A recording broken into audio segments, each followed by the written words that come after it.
All right. Seems that we are live at the moment. All right, we're going to give people a couple minutes to join us. Yeah, so far we don't have anyone. Well, technically we don't. Never mind. Yeah, don't have anyone seeing us right now. We do have play some music in the background. Any of y'all Community fans or no? Yes, no, is that? Yes, love Community. So this is the song that they played in the background all the time. You know, it's based on Arapahoe Community College. No, it's not, is it? Yes, it is. It really is. Learn something new every day. That's outstanding. Yep, in our district. All right, we're going to go ahead and get started. People will join us as they can. So everyone, welcome. My name is Representative David Ortiz. I think this is our first StreamYard after the election, so I can say that now and after I've been sworn in. So I'm here representing House District 38, which is Littleton, western parts of Centennial. And we have a very special broadcast for you today to introduce you to the men and women behind the scenes that are doing amazing work, and a lot of time in front of the scenes too, doing amazing work. I want to take this time to do a broadcast for Team Ortiz. So we're going to do a brief introduction, say name, position, the work you do here. And as part of the intro, let us know what house in Harry Potter you belong to. So who wants to kick us off? I think we should start with Arena first and foremost. All right. Well, my name is Arena Diedrichson. I'm the legislative aide to Rep. Ortiz. I've joined in January, and it's been a wonderful experience being on Team Ortiz. I think I'm a Hufflepuff technically, but I'm sure Rep. Ortiz has some other classifications for me. You're definitely, what is it? You adapt. I see a little bit of Slytherin in you, and I think that's part of why we get along, but Hufflepuff I'll agree with. All right, who's next? Bouncing it to Catherine. All right. All right. My name is Catherine Ann Doyle. I'm a legislative intern. My dog just decided to join us, so that's great. His name is Jericho, and yeah, I'm sorry. So, what was the other question? The house. What house do you think you belong to? Oh yeah, I'm definitely a Gryffindor. I can be pretty bold and brash at times. Awesome. Yeah. And we welcome your four-legged friend. We have room for all types here on Team Ortiz. So yeah. Who's next? I can go real quick. Hi everyone, my name is Jordan Porter. I'm also a legislative intern for Rep. Ortiz, and I'm the liaison for the Healthcare and Disability Policy Committee as well. Yeah, it's been really great to actually get into some work with governance this year. I've been really excited to, do what I can in politics, and being able to do that at the Capitol is just super, super exciting. But I am a Ravenclaw, just to clarify for everybody. I can see that. All right, Raul. Well, hello, everybody. My name is Raul Granados. I am one of the legislative interns for Representative Ortiz. And I can just say that this has been one of the most definitely challenging but very fun experiences that I've had so far in this type of line of work. So I'm really excited to see what it brings next. And as far as house, I'm a Gryffindor. Awesome. All right, and so, I already introduced myself, but just so y'all know, I would ask the hat to put me in Gryffindor, but I'm more of a Slytherin, just because the rest of my family is definitely Gryffindor, and I both want to stick together. My family's everything, so that's how that would work. Awesome. Well, I think it's also important to say, Raul, that you are a Claro Fellow. Today was supposed to be the Latino or Latinx Advocacy Day at the state capitol, and because of the snow day, we weren't able to do that. So if you want to talk a little bit about what it means to be a Claro Fellow and kind of what it means to be doing work in this space as a Latino for you. There's no wrong answers here. So being a Claro Fellow has definitely been something very interesting. Definitely, I enjoy it because it definitely opened the door for me. I come from a very, disadvantaged background, and I'm really grateful for the organization to, open that door for me that I felt if it didn't exist, I wouldn't have the same possibility or same chances to be where I am today. But, as a Latino, it's been difficult, but I'm open for the challenge, and I'm grateful to be here today. Awesome. Well, we love having you be a part of the team. So I really think it's important, the work that organizations like Claro do to provide a stipend. So, those of us that do come from less means are still able to be a part of this work and do an internship, but with a stipend. So I think all work should be paid. Let's be honest. I think we all support that. And hey, let's talk about the Political Workers Guild real quick. Let's talk about that a little bit, since I know you guys are aware. If anybody has any one-liners or something they'd like to say about that, and why you believe it's important to have that conversation. Well, actually, I think you really hit the nail on the head, because the entire purpose of the Political Workers Guild is to create an environment and resources available so anyone can work in politics if they want to, and not only the people that are lucky where they don't depend on the paycheck. Yeah, I think that's great. Irina, do you want to piggyback on that? I know you got something to say about that. I do. Yeah, I mean, I think it's important to empower all workers. And I think when we're discussing, coming back stronger as a state, I think that includes starting at the home base, starting at, the people that are, like, we're responding to unemployment claims. We're responding, to constituents that are trying to go through these, government programs. And we're sort of at the forefront of that work. And I think that's where, the protections and the, building back better should start. But I also want to shout out to Cody Carr, who's not able to make it because he does have a class right now.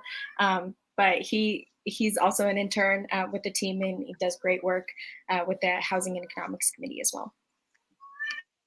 Great. And I'll piggyback on that, saying I wish I had the courage y'all had. I mean, because really, there's two schools of thought, right? Let's be real honest. It's like, well, I paid my dues, why shouldn't they? And I think if you really are a community leader, if you really want to live by your values, your job is not just to take for yourself and make others go through the same hardships. Your job is to make things better for everyone coming after you. Because I remember being a coffee gopher and a lonely intern and like doing it for free and working ridiculous hours, working until like 9 or 10 o'clock at night for no pay. Often. So I really think that we need to be about our values, not just speak about being about the values. So I'm very proud of y'all that are involved in that. All right, let's keep going with the icebreakers. I have a question for y'all. For those of you that are superhero fans, who is your favorite superhero? And I know this could be a separate question. What superpower would you pick for yourself, and why? So I'll go first. I will ice break that. I'm gonna say one of my favorite superheroes has always been Wolverine. Like, always growing up, just the brashness of him and the fact that nothing can seem to hurt him. The adamantium, always healing from and I was a sickly kid. I had asthma when I was a kid. So there was something about that where nothing could impact him or phase him. As far as what power would I want for myself, it would have to be Professor X's power. Just the ability to really get inside someone's head and learn who they are, what they're about, and kind of read minds. I think that would be a very useful skill to have. You never can understand someone's experiences unless you go through it yourself. You can empathize and try to understand, but I really think there would be a deeper level of understanding with that superpower. So, Irina? I'm going to go a different direction because I'm not a Marvel or Disney follower. I'm going to say my favorite superhero is Ruth Bader Ginsburg. And if I was to have any superpower, the power to read minds sounds like a very useful one. Certainly in this business, I think I would double down on that one. Yep. Right. Let's go, Jordan. Yeah, for sure. I'll go Rep. Ortiz's question and Irina's angle too. I guess I know this is probably going to be an answer that a lot of people are feeling just with what's been happening recently with Marvel, but The Scarlet Witch, definitely WandaVision, is a great show. Really, really humanizes the characters, super exciting. And I guess in the more political sphere, always loved FDR, particularly with what we've been going through right now, reflecting back on that and seeing the impact of, someone who genuinely cares about their constituents, about people is, it takes heroism to push those sorts of things through. But yeah, if I had any superpower, I really like the idea of, being able to learn any language that you see. I think that's a cool one that's come up before. Awesome. I'm a little bit of a linguistics nerd, so. That's awesome. That's a good one. I think let's all start adding in like a real person that we consider a superhero, since Arena started us off. So, and Jordan followed that. So who's next? I can go next. As far as superhero, I would choose Batman. I really like Batman. I think he's just like one of the most coolest superheroes that I've seen, just because of all the gadgets he has, and I think just his technological savviness is cool. As far as a person that I find a superhero, I'd probably say AOC. Definitely gotta love AOC. She really cares about the community, really cares about her constituency, and I think it's honestly admirable. And what I would choose as a forgot the word. Superpower. Superpower. I would choose flying, because I feel like your possibilities would be endless. Even out of this world. So yeah, that's something that I would choose. Awesome, bro. All right, Catherine. Well, I don't really watch the Marvel stuff, but I remember that when the first Captain America one came out, a friend of mine made me watch it, and I actually enjoyed it. So I'm gonna say Captain America, because I enjoyed that movie as like my favorite superhero. And then, like, in terms of real life superheroes, I kind of got to say Bernie Sanders, because even though he's had like definitely more in like the more progressive area, he's like found a way to like make that more mainstream, which I think is really important, because a lot of the stuff that I felt he was talking about during his campaigns was the necessity for a paradigm shift, but like particularly with environmentalism, it's like everything, like a fundamental change needs to happen in the structure of everything to improve things. And I think that that's something that a lot of people don't really talk about. And I found it inspiring that, you can make a statement of like, this is a serious issue that really needs to change, even though it is a huge issue. But even just like saying it can already just start that change happening. And I really want to see something better happen with environmentalism and green energy. And for like actual like superpowers, if I could reverse climate change, that'd be awesome.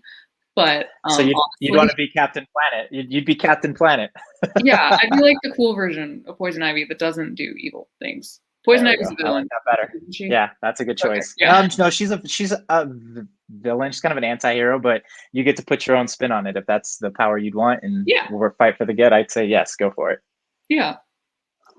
Awesome. Well, cool. That's kind of leads us out of the icebreaker phase, and now I'd love to talk about kind of, and we kind of touched on these a little bit, but roles, and kind of to give everybody in HD 38 or anybody that might be listening across Colorado an idea of kind of what your role is, the work that you do.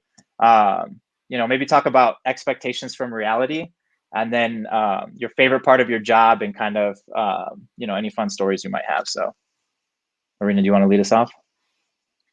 Yeah, I mean, this question actually was a little challenging for me, because I think I wake up every day asking myself what I do. It's kind of everything, right? Like it's all under this umbrella of working for the people of HD 38.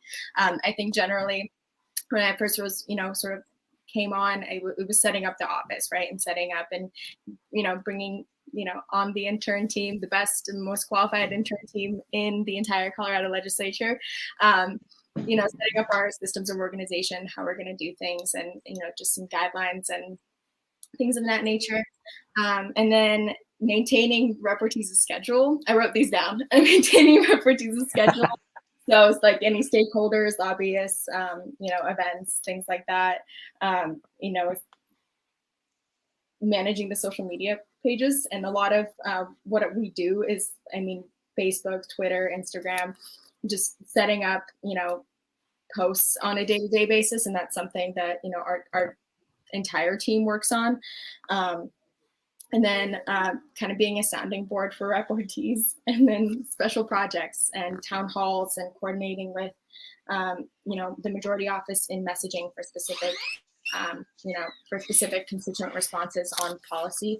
I will say that they do a fantastic job on that on their own.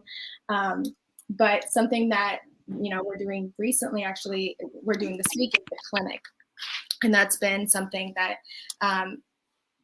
that I've really found a lot of joy in working on, and Jordan has taken the lead on that with me as well. We're doing a pop-up vaccine clinic in AG38 after a few constituents emailed us asking, why are there clinics? So that was a constituent request that we followed up on, and it's been just a joy, working on that. I gotta hand it to you all, because y'all have really carried this. My focus while I'm there, now that we've started in session, and y'all doing this has allowed me to focus on the bills and get ready for them to go in front of committee and on the floor. And I'm just gonna give you guys a round of applause, because you guys have really led the charge on this pop-up clinic. I also want to give a shout out to Senator Julie Gonzalez and Representative Gonzalez Gutierrez, because they kind of laid out the blueprint. They led the charge originally and kind of gave us a checklist essentially of how to set this up and what to do. And then Team Ortiz was able to take that and run with it. So congratulations to all of y'all for all that work. I think that's amazing and exciting, especially when we're talking about vaccine equity in underserved communities, and those that are being left out that qualify for the vaccine. So yeah, and that did answer the question. That was really good, Arena. If you want to decide who gets to go next, or if you have something else to finish up with. Yeah, let's do Raul. So hello everybody. Like I said earlier, I'm a legislative aide, and I want to begin with expectation versus reality. Expectation-wise, I expected just to do constituent outreach, but in all reality, it's more than that, and that's what I really enjoy about being a part of Team Ortiz. Is he's given us the opportunity to lead a constituent committee, which allows us to, take initiative and be a leader, and just be, create agendas, create PowerPoints, create a schedule. So, I mean, it's all very valuable skills that, we learn. And the reason I got involved is just because, part of the community, the reason why I got involved is because, just growing up I've seen a lot of, the disadvantages that I grew up with. And I think that's really motivated me. Just my life experiences with my family have really motivated me. So thank you. No, I mean, it's great to have you here. This is what it's about, is allowing people to turn their experiences and the hard lessons learned into helping make it better for others. And this is what it's all about, Raul. So thank you for that. All right, who wants to go next? All right, I'm going to call on somebody. Yeah, I was going to call on you, Catherine, anyway, so go for it. All right. Okay, so kind of what we all do is we talk to constituents, we help with social media, we do other special projects like write bill memos and any other things we can do to help Arena do her job, because she does like everything. And my favorite part of the job is honestly, and I didn't think it would be, but I really like talking to constituents. There's just something really invigorating about that. It's just like it bridges this gap that people often have with government and real life, and just to like make that connection is really invigorating for me.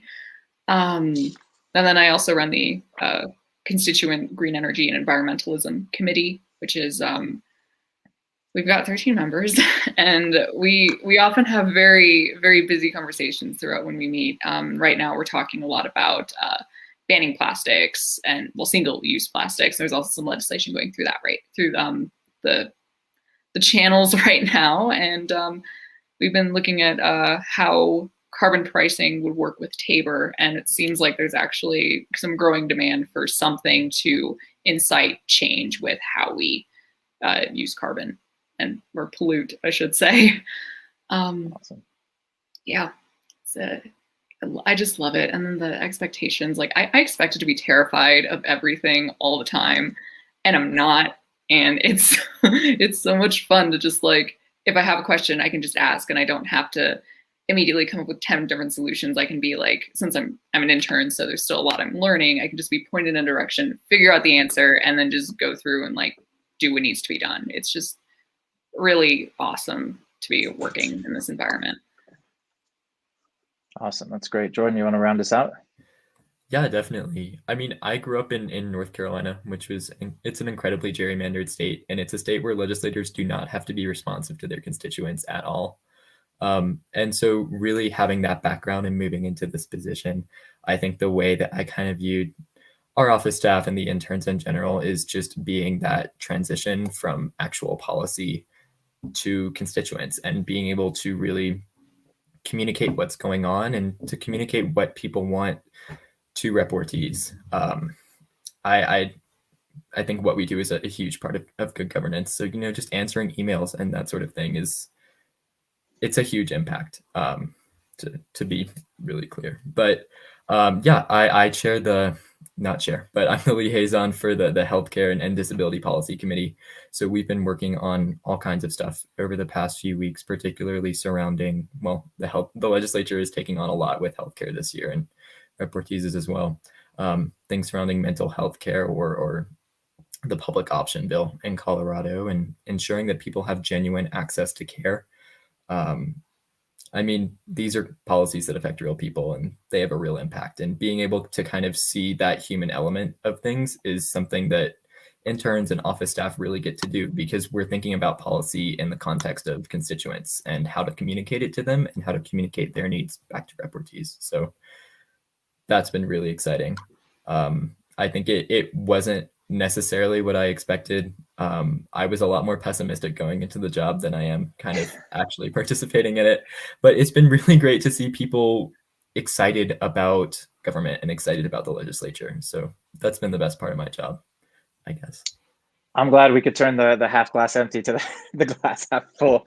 So normally the opposite happens in this line of work, let's be real honest, but it's really awesome to hear y'all say that, and to kind of hear.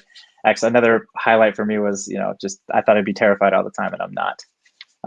That's really good. And the other highlight, like I said with Raul, was hearing people turn like the difficulties they went through and what they learned from that, and try and impact policy and impact the work based on what they've learned and what they're taking from it. So I mean, I had no doubt, but Team Ortiz is definitely a group of BAs. We'll shorten that up. Just what motivates y'all and kind of what you're learning as you go through this work is really awesome for me to hear. So that's going to take us into the next part of the discussion, which is going to be bills that I've introduced, and then to kind of get y'all's input if you have any. But just to kind of inform everybody out there, I have 3 bills that are going to be coming in front of committee here in the next couple weeks or a few weeks. The first one I want to talk about is 1016, which House Bill 21-1016 is the number if you want to look it up online, and that's the Veteran Treatment Court. And essentially what this bill is going to do is allow veterans that qualify for VTC, so you can't have committed a violent crime. There's other qualifications. It has to be traced back to undiagnosed or untreated PTSD, your behavioral issues that led you to be in trouble with the law. It has to be traced back to undiagnosed or untreated PTSD or issues with having been in the military. You plead guilty and you immediately go on a program on probation where you set up a mental health care plan. You meet with other veteran mentors that have been through this program. And just to give people context, it costs Colorado $170,000 to bring somebody through the judicial system, and then it costs them $40,000+ to incarcerate somebody. So it takes someone that's costing the state that much, and then turning them into somebody that's now reuniting back with their community, seeking real help for their issues that are underlying or that are at the root cause of some of their behavioral issues, and turning them into force multipliers here in the community again, which I'm excited for. Just had a meeting today with a bunch of amazing DAs, some of them that were prior military, that want to see this bill be successful. So we'll be going in front of committee tomorrow. We will have a link set up on where you can sign up to testify if you're interested. Sign up to testify if you know about the program and you're supportive of the program. And that's going to be tomorrow in front of Judiciary Committee at 1:30 p.m. And we're the first one up, so it's going to be 1:30 p.m. sharp. The next one is Colorado Laws for Persons with Disabilities. I love talking about this one too, because we've seen in lots of different ways, whether it's electing, the first Black LGBTQ member to the House, the first Muslim woman to the House, or the first person with a disability, representation matters. And so I'm really proud to be leading the charge on this bill. What it's going to do is it's going to make Title II of the Americans with Disabilities Act state law. So it's going to give us another avenue of courts to fight for accessibility. And that has to do with government services, government buildings, et cetera. That's what Title II encompasses. And then also the other piece is we direct state and local governments to make their websites accessible. Look, in a time of COVID-19, when all of our services, vaccinations are being done through online, like everything is being done on the web. We owe it to our blind and deaf brothers and sisters and other, low vision impaired that are dealing with that. They have the right to have the same access to government information and services that anybody else does. So we're working in on a 3-year phase-in program with the accountability piece, the teeth coming in on the 4th year. And that means injunctive relief, which if you're found in the wrong, fix it. We're not looking for punitive damages. It's injunctive relief with court fees, because guess what? Those of us that live with a disability, we're not big ballers. We're not, some of us might be, but we're not a wealthy group. We're not a wealthy community. So we are going to expect to have court fees paid for if you're found in violation. And then also a fee on top of that. There needs to be teeth to this. I mean, the ADA has been law for 30 years. Whenever I'm getting pushback on this bill, I always go back to the ADA was passed 30 years ago. We're working in a 3-year phase-in program so departments and everybody can plan what's going on and plan for this, and the 4th year being when the accountability piece is going to be brought in. So really excited about that law. And the last one is a veteran preference. Before we move on, though, we do have a question from Ali Money, I believe. And she says, are there any stats on how many veterans are committing nonviolent crimes and incarceration rates of veterans yet? So I don't have them in front of me, but we do have that data. I will be sure to get back with you, Ali, on that data.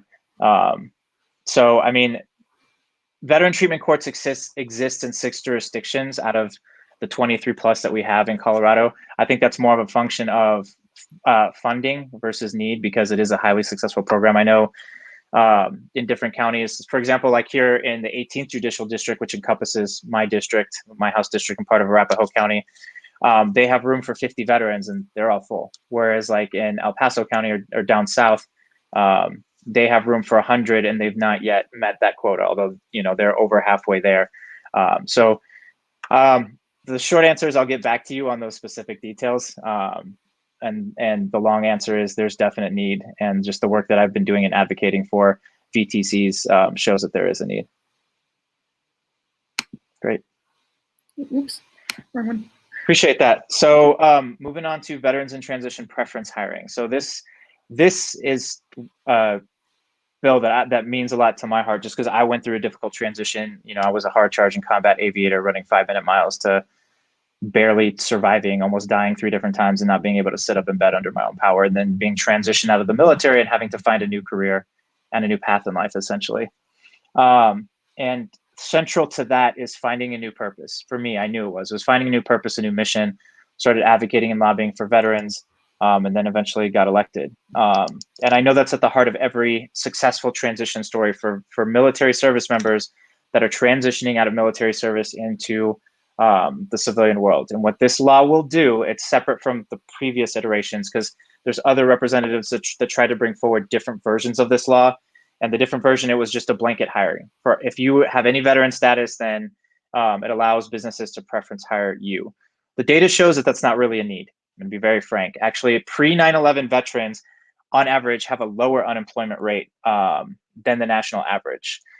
So, I really wanted to be cognizant of that and make sure that we were speaking to where the need was. And the need is in post 9/11 veterans that are within a certain period of their transition from military service into civilian life.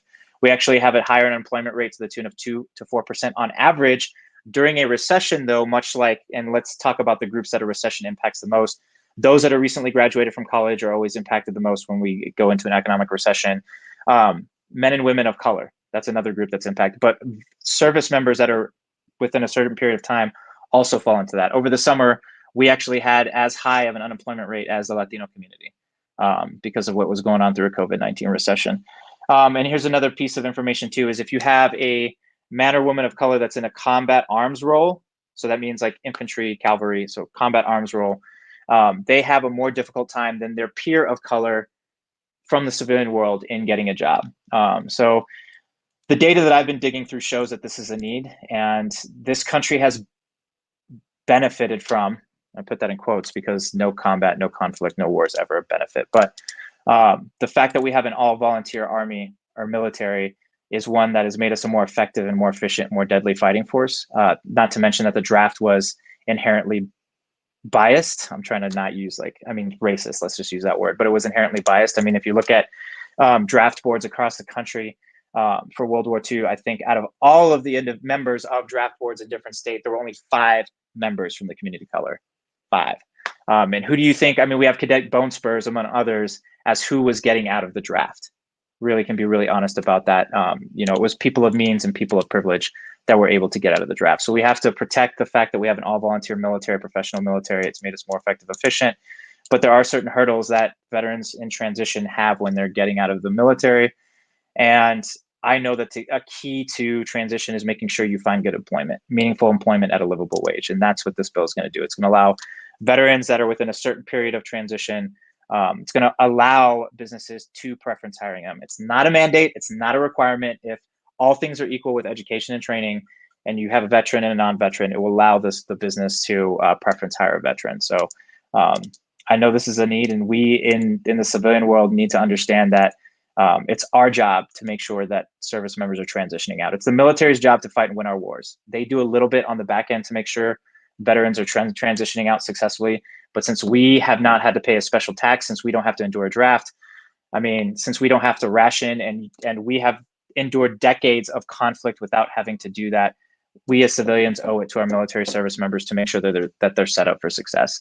Despite our political stripes, our beliefs on whether conflict is good or not, that's also up to us in our elections to make sure we're electing leaders that only use military force when necessary and justified. So that is my packet of bills that are coming forward in the next few weeks. I don't know if anybody from Team Ortiz would like to comment on what they find intriguing or what they enjoy about some of the work or policy work that they've been doing. It doesn't even have to be these bills. If there's something that you would like to talk about. Oh yeah, jumping into that. Arena's giving me a very subtle but not so subtle reminder is that we do have a veteran-focused town hall that's happening tomorrow, Tuesday, March the 16th, starting at 6:30 p.m. And we're lucky enough to have Congressman Jason Crow headlining that, leading that. He's going to be speaking to the work he's been doing for veterans at his level of government, obviously, and why it's important that we continue to make sure we're meeting certain buckets in certain areas as far as doing the most for our veterans. I'll be speaking to the state level. We do have members from veteran service organizations that are going to be speaking as well. And just to clarify for everyone out there, veteran service organizations are nonpartisan. They're not allowed to endorse a candidate or to endorse a party. What they are allowed to do, and what has been extremely helpful at the state level and the work that I did before I was elected, is they absolutely are allowed to and should be expected to chime in when it comes to policies that are going to impact the veteran space. I mean, most of the veteran service organizations are the ones that are kind of filling in the shortfalls when it comes to nonprofit work or programs. Veterans of Foreign Wars Post 1 is a prime example that does amazing work when it comes to the nonprofit work. But we need organizations like VFW and American Legion to fill in these spaces and talk about what the need is and how we as elected leaders, regardless of party, can meet that need. So I want to make that very clear that they absolutely are allowed to be a part of town halls and to host town halls. And in fact, I urge other veteran service organizations out there that are hearing this to do that, whether you have a different personal preference, a political party versus who you're hosting, because at the end of the day, we're all in this together. All of my veteran bills are bipartisan. And one of the champions that I want to tout while we're here is Representative Terry Carver. My favorite one-liner about her is she is small but mighty. And she's one of the most intelligent women in that chamber. Listen to her talk and you'll know for sure.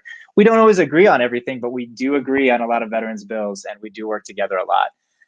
So big shout out to her. I mean, I'm working with Representative Mike Lynch on the Veteran Treatment Court bill, and he's also a Republican. So please attend our town hall. It's going to be tomorrow, virtually at 6:30 p.m. and Arena put a link up there on how you can get registered and join us. And please offer questions. It's supposed to be interactive and engaging.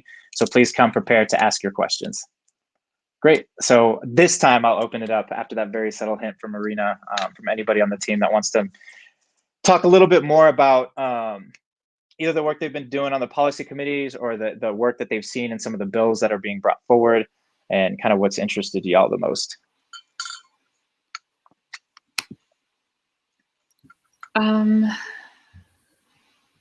not to put you on the spot. And don't Well, jump in. committee-wise, one thing that we do in the committee is we'll set aside like 20 minutes for us to bring up like 3 pieces of legislation that I'll send out a bill memo for. And then we talk about like the current draft of that bill based off what the bill memo is. Okay, that was worded really weird. But so anyway, I'll have a bill memo for them, and we'll talk about the legislation that memo is discussing, and see what type of issues that we see with it or what we really like about it. And I'll add that to the notes, which will then be like saved into the drive that we all share, so we can view it at any time, including Rep Ortiz and the other interns in Arena. So so far my favorite one that I've done is I can't remember the number of it because I don't have it in front of me, but it's essentially a bill that is funding it. So Prop 114 passed in the last election, which reintroduces werewolves in the state. And this bill is one that would be funding that project essentially. And it was really fun to like read about it and like address it. And it's really, it shows, one of the members of that committee actually said that it showed the government acting on the will of the people to reintroduce this wolf population, which was just really exciting because it showed like a cohesive effort to get something accomplished, which was really exciting. And right now I'm currently working on a bill memo for House Bill 21-1162, which is the management of plastic products. So another main focus of my committee. And that one is a really in-depth bill. And the finance of it is something that's really interesting to look at so far. So right now that's kind of my favorite thing to talk about. And also the Purple Heart bill that Rep Ortiz has introduced. It's good for so many reasons because it's great for veterans' mental health, and it doesn't have any like negative cost on anything. Like it's just a good one. I like it. I like that one a lot. I would say to add to that, I think my favorite part of this whole experience has been to just watch Rep Ortiz dismantle the narrative that one party has, this monopoly on being a patriot. That's shown in Rep Ortiz's, speeches on the House floor on legislation, like gun safety legislation. And that's shown in the bills and in the work and the legislative work with, the veteran bills that Rep Ortiz is sponsoring, the ADA bill. I think that's all. I like I like how we're approaching. I think just the messaging as a whole and taking that back, because Democrats are patriots too. One party doesn't have that narrative. And I think what I'll just say is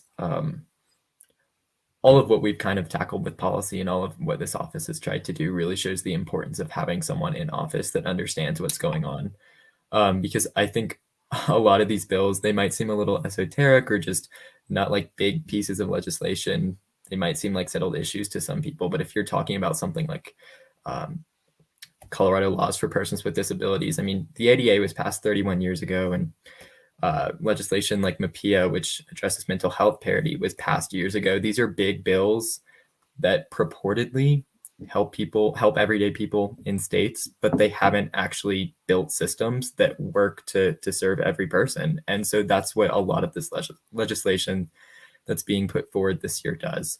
I think one of my favorite bills that I've been able to work on as well has been the peace officers mental health grant bill, which helps to establish alternative response methods in Colorado cities. It's also something that has been a big focus this year, I think, is a willingness to experiment and really try and help people. Frankly, that's what these bills do. I know that's kind of redundant when you're talking about legislation, but that's such at the center of where all of this is coming from. And I just really appreciate it and want to make sure that that's communicated.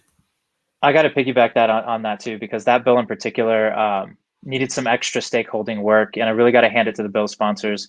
It was Representative McLaughlin and the House Minority Leader Hugh McKean, Representative McKean, who worked on that bill.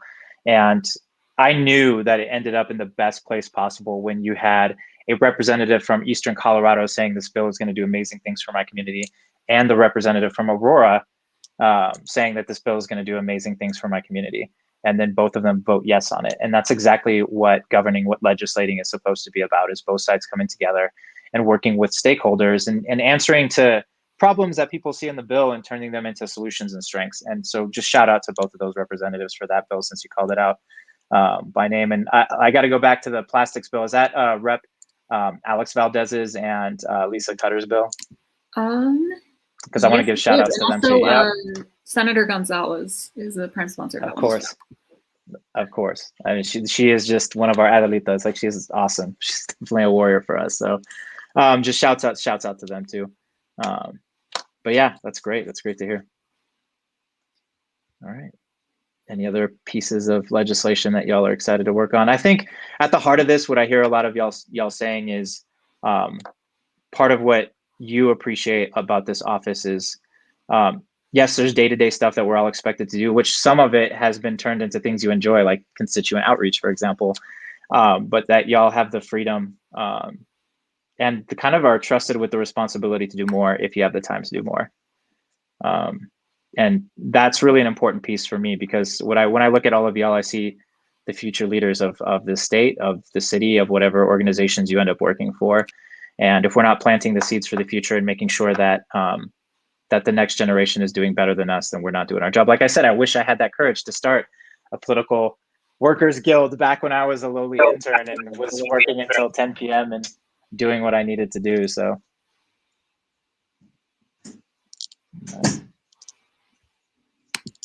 Awesome. Since we're talking about it, I will add it also to our comments here. If you want to join the Political Workers Guild, I'll add it into the Facebook commentary there. If you want to highlight it, happen. Awesome. Appreciate that. Yeah. Another bill that I got to work on, Rep. Tom Sullivan on. I mean, I was one of the co-prime sponsors, but I really want to shout out to it was a state apprenticeship agency bill that went in front of committee last week. I think it was Friday of last week.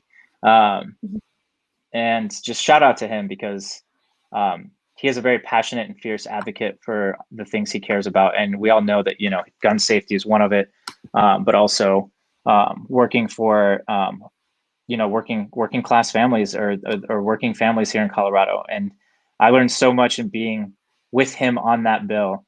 And it's definitely an area that I want to continue to champion. I think it's something that's needed. And just even in the testimony, one of the questions that was asked was,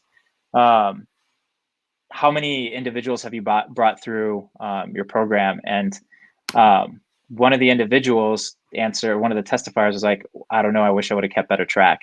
And then they got asked, well, what is your completion rate? And they were like, I think it's 35%. And if you look at other states that have a state apprenticeship agency programs, part of their job is to collect and do that for the different shops that have apprenticeship programs. I look at Washington State as the example, because then they also measure trends over time. And if you notice the trends, they're starting to be able to identify certain weaknesses and help these organizations that have apprenticeships identify areas to do better. And they do. I mean, it's not like a punitive thing. It's like, hey, you could get a better completion rate. Like 40% is great, but we could do a little bit better if you do A, B, and C. And how can we help you do A, B, and C? And so you see an increase in overall pay and benefits when it comes to these apprenticeship programs in Washington State. And you can see actually better representation. Something else they measure is like how many women are in the field, how many people of color are in the field. And so I can't tout that bill enough. And it was great to learn from Rep. Tom Sullivan. I also want to go back to the gun safety comment that Arena made about, no one party has a monopoly on patriotism or on the Constitution. And I got to give shouts out to the House Minority Leader and Representative Terry Carver, because they, we're talking about the gun storage bill, even though they were on the opposite side, they were able to talk to the issue, and they were able to do it without impugning motives, without inciting violence, without talking about rebellion. And I think how we disagree is really important. So I really want to thank them for being the example during that debate. And actually, Rep. Terry Carver did offer an amendment that was adopted by the bill sponsors around identifying locations where individuals that are in crisis can store their weapons. And as a veteran that has lost brother and sister veterans to suicide, to gun suicide, that was huge. And so that's kind of why we do this and why we have our debates and why, you know, we listen to the amendments that are being offered, because you never know who is going to make the bill better and how that's going to save more lives. So, I mean, this is all to say I'm really excited to have you all a part of the team. I'm really excited on the work you're doing. A big shout out to Arena, because again, another analogy I like to say is she is the captain. She's the one that's there on the ground every day working with you all and kind of helping manage the office and the team. And sometimes I feel like she's my manager too. Like I'm doing what she tells me to do. Oh, is that what I'm supposed to do today? Okay, got it. Let me work on that. And for being a sounding board, she's not wrong about that. If I'm not sure about something or don't have an expressed informed opinion, I will ask her, what are your thoughts? I'm leaning this way, but I want to know what you're thinking and kind of where we're at on that. So it's amazing to have somebody in charge of the office like Arena, and to have you all be a part of the team, because you guys did take this and run with this about a pop-up vaccine clinic. You all are going to save lives, not just in what you're doing with the pop-up vaccine clinic, but also in some ways make our democracy stronger, because y'all are in charge of a lot of these policy committees, these outreach committees that are getting people engaged and involved. So I just want to thank you guys while I have you here for that, definitely for that work. All right, anybody else want to go ahead, Catherine? Yeah, I was just wondering if you wanted to see if there were any viewers of this stream that might want to write some questions in the chat, and we could see what they have to say about anything. And I also noticed that we have some questions about gun legislation in the banners. So whatever's up to you, whatever you want to do. Yeah, if y'all want to bring up those banners, we can either address the comments or the questions. And for those of you listening out there, please feel free to ask. And this isn't your only way to ask. Arena, if you want to go ahead and throw up some ways they can reach out to the office, and would highly encourage that you sign up for our newsletter too, because that'll keep you up to date on what events we're doing, what's coming in front of committee, and what the community is up to and doing. So.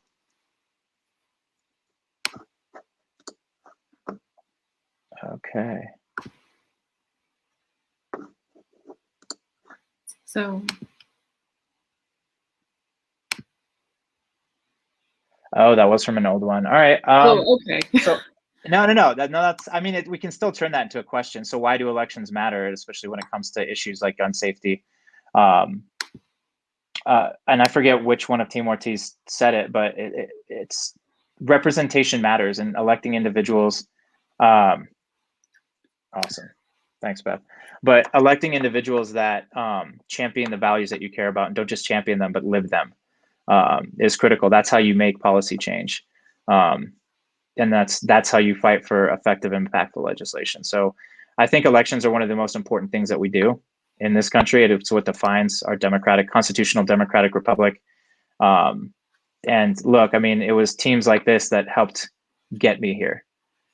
So never underestimate where, the power of what a team can do and what y'all can accomplish. So we do have another question on there if you want to throw it up, from Beverly. Yeah, I see just that. For the group.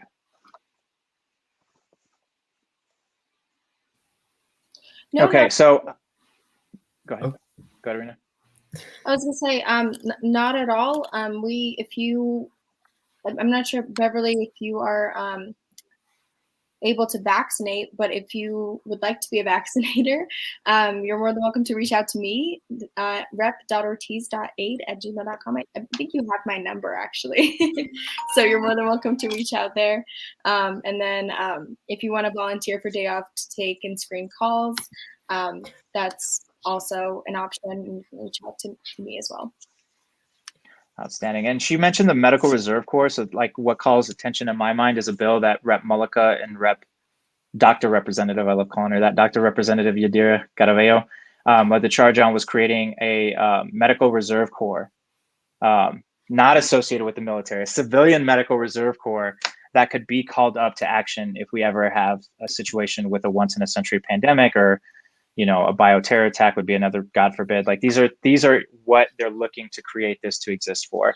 And I was super excited to be on that healthcare committee hearing that bill and to vote yes on that bill, because I think it's, we can never know what's going to come for our community, right? What difficulties or trials or tribulations, but at the very least, we should be learning from our mistakes, but also from the hardships that we've endured. And I think we've all learned a lot of lessons from this once in a century pandemic, and the Medical Reserve Corps, I think, was one of them. So I'm excited to see that continue on and go to the Senate and see the governor sign it into law. So great. All right, well, if there aren't any more questions, I think we can probably wrap up, unless you all want to talk some more. Awesome. All right, yeah, no, let's, I mean, Beverly came back saying in Virginia is using it to work at vaccination sites, so you have to be certified, so you are then activated. So it sounds like they have something like that in Virginia, which is great.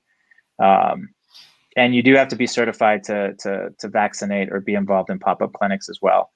And Irina would have more information on that. As far as Medical Reserve Corps, it's going to direct the state to kind of talk about how to keep account of those that want to volunteer and be a part of this Medical Reserve Corps, how to activate them, who's going to be involved, and how we get the right tools involved depending on what situation we're facing. So I guess the last thing I'll leave with y'all is, what kind of leave out questions y'all want to leave with? Well, how about y'all pick the question? Especially I was gonna ask if you could just go in a little more depth on for the community that doesn't know about what our constituent committees are or policy committees. If you could just like elaborate more on what they are and like the purpose of them. Yeah, absolutely. This was an idea that I had about putting democracy in action and getting individuals that have a passion for certain areas, but also individuals that have expertise in certain areas to be involved in helping inform, shape, and create legislation for this office. Because we have term limits, let's be real honest about what term limits do. That leaves most power and authority and knowledge within lobbyists. It just does. A lot of our bill ideas do come from lobbyists. And I really wanted to create a mechanism where constituents within HD 38 and average everyday citizens can leverage their passion and their own personal knowledge to kind of help inform, create, and get legislation passed for TMRTs. So that's kind of what it started as and what I envisioned it. If y'all want to talk about your experiences and kind of the direction it's taking, Catherine, I think you look like you're about ready to chime in. Yeah, I know. While Colorado doesn't have we have pretty strict restrictions on what lobbyists can do for us. So they'll come in and give us stress balls. I've heard. I haven't actually worked at the Capitol yet because I started working in the middle of this pandemic. But apparently that's a thing that happens because they can't really give us gifts. So that whole bribing thing that you hear about politicians doing, where they'll go out to really nice steak dinners with lobbyists to get legislation passed, that doesn't really happen in Colorado. But the bill ideas should come from the people living the lives instead of the organizations that, while they care about the issues that they're touting, they still do profit from the legislation. So there's something that isn't, I would say, inherently genuine about lobbyism. So I think that bill ideas should come from constituents. So it's another reason why I'm thrilled to have these committees, because there's so many different ideas that so many different people have been able to come up with. And it's just really, really great. It's democracy in action, I think is Rep. Ortiz put it. And that's something I think we all really care about here. If you reach out to us over email, we're not just sending you some generic form. We're really researching and discussing and talking amongst each other about how we can best serve you and how to get things done for you.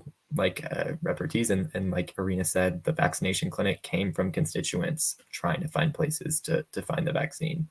We really do care about translating your needs into government action. And that's what these policy committees are. Amen. Yeah. And something to touch, we're not in person right now, obviously. Thank God. Because it's unsafe to be together. But we are together on a Zoom meeting essentially all day. And so we're working on constituent emails. We really are talking amongst ourselves to figure out how to best respond to your needs. And it takes some constituent responses are a group effort. and everyone kind of jumps on like the individual research aspects and like, oh, well, I already researched this, or my constituent committee is working on this. And so it's a real like team effort, just with single emails. So I just wanted to touch on that. And the reason, Yeah, I mean, go ahead, Raul. Go ahead. I was just saying that the reason that I wanted to bring this up is because during my last constituent or policy committee meeting, I had one of the members just give, his praise. It's just like he's never heard of a program or a legislator provide a program like this to the community, and he just thinks that it's policy and it's democracy in action, as stated before. And it's important to know because we are also looking to expand our committee. So if anybody is interested, I really do hope that you'll reach out to us and just ask how you can get involved. And we have various topic areas, so just reach out and we'll get back to you as soon as we can.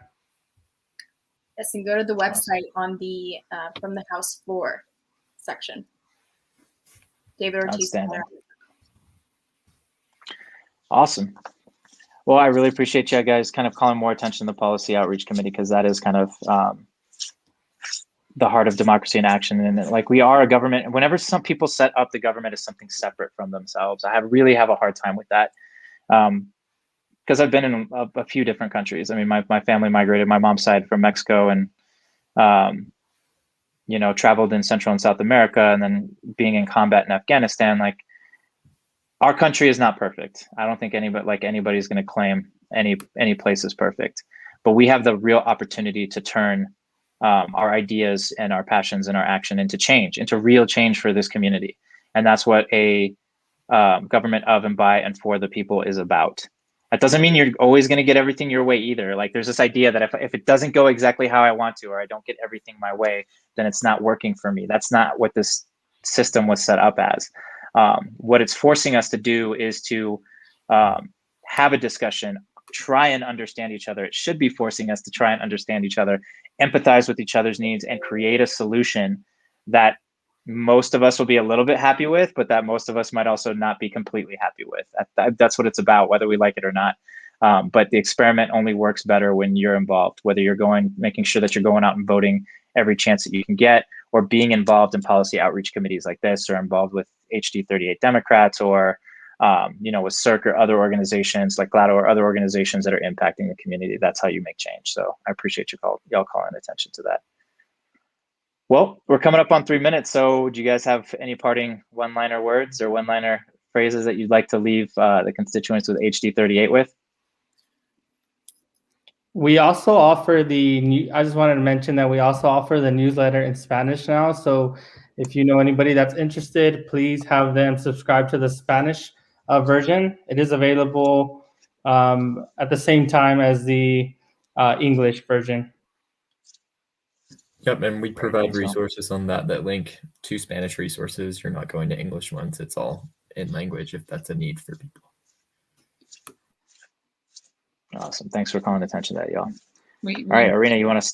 Catherine, go ahead. Yeah, we also just, to every constituent out there, just please reach out to us. We're always wanting to listen and talk to you so we can best understand what we need to be doing. And we really care about, your opinion. So please reach out if you have any thoughts or concerns or questions. Great. All right. I don't know if Irina's frozen or not. Irina, are you still with us, or did you freeze out? So I guess she did. That's more question. Okay. Oh yeah. I'm seeing about the relief bill. Tell us how this is helping out HD 38 families. So we're doing two things simultaneously. This is what I'll speak to. The state is putting out its own relief, and that's going to be in conjunction with the 1.9 trillion that the Biden administration is making available. And I know the key parts of it are to combat and reduce childhood poverty with some of the measures that are in there, as well as make sure money ends up directly in people's pockets. So, I think for this next newsletter, I'm going to make a focus on kind of what the state is doing and what that 9 trillion is going to do for us and how they're going to complement each other in conjunction with to make sure that we are recovering back stronger. So I appreciate Beverly for bringing that to me. That's going to be the topic of choice for my next newsletter. So I really appreciate that. All right, y'all. Well, thank you guys so much for joining us. For those of you that joined us, this is Team Ortiz. I'm very humbled and proud and excited to have everybody as a part of the team. Catherine, Jordan, Raul, and Arena, who just somehow had connectivity issues, so probably jumped off. So this is who's working for you and working hard for you all the time. And we love doing it. So thank y'all so much. And HD38, please be in touch, sign up for our newsletter, and hopefully we'll see some of y'all at the town hall tomorrow. Bye.